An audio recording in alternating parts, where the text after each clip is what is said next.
చూస్తుంటే తండ్రి కొత్తగా ఆలోచనలు మొదలై తండ్రి ఈ జీవితాన్ని తండ్రి నీ కొరకే సమర్పించుకోవాలనే ఆలోచన కలుగుతుంది తండ్రి లోకంలో ఉన్నంత చేరిపోయి తండ్రి మంచి జీవితం కూడా తండ్రి నాశనం అయిపోతుంది తండ్రి. చూసే చూపు బాగోడం లేదు, నడిచే నడక బాగోడం లేదు తండ్రి. లోకంలో కలిసిపోతామేమో అనే భయంతో బతుకుతున్నాం తండ్రి. ఈ మాటలు వినే భాగ్యాన్ని మాకు అనుగ్రహించండి తండ్రి. రానైన పిల్లలను జ్ఞాపకం చేసుకుంటే తండ్రి వాళ్ళ పనులు వల్ల వాళ్ళు ఎంత ఇబ్బంది పడతారో నాకు బాగా తెలుస్తుంది తండ్రి. వాళ్ళకు కూడా సహాయపడండి తండ్రి.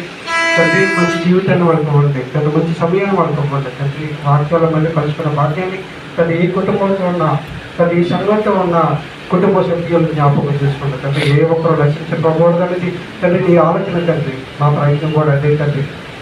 ఎంతో మంచి మాటలతో నీవు మా కోసం రాయించిన ఈ ప్రేమ అనే గ్రంథంలో తండ్రి ఈ మాటలు ఉంటుండే నువ్వంతా తండ్రి నశించుకోకుండా మాకు సహాయం చేయండి తండ్రి. మంచి మాటలు చెప్తున్నా తండ్రి.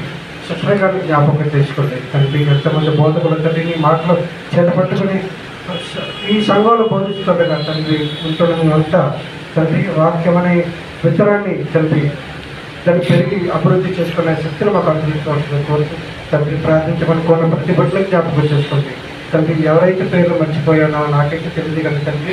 వాళ్ళ హృదయం ఎదిగిన దేవుడు తండ్రి వాళ్ళందరినీ జ్ఞాపకం చేసుకోండి అయ్యా తండ్రి. ఈ సంఘాన్ని జ్ఞాపకం చేసుకుంటే తండ్రి రానున్న నెలలో తండ్రి సువార్తని పడిపెట్టుకొని తండ్రి ఈ సమాజంలో నీ వాక్యం అనే వెలుగుని పట్టుకొని నశించిపోతున్న ఈ చీకటి అనే లోకంలోకి వెళ్తుంది కదా తండ్రి. ఎవరైతే మాటలు వింటున్నారో సువార్త మాటలు వింటున్నారో తండ్రి ఒక్కరినైనా సరే రక్షించడానికి మేము సిద్ధపడి ఉంటుండే కదా తండ్రి. మాకు సహాయాన్ని ఆర్థికంగా ఆత్మీయంగా బలాన్ని అనుగ్రహించవలసినట్టు వద్దు. ఈ చిన్న పేట మా రక్షకుడైన యేసుక్రీస్తు నామమున అడిగి పెట్టుకుంటున్నాను తండ్రి.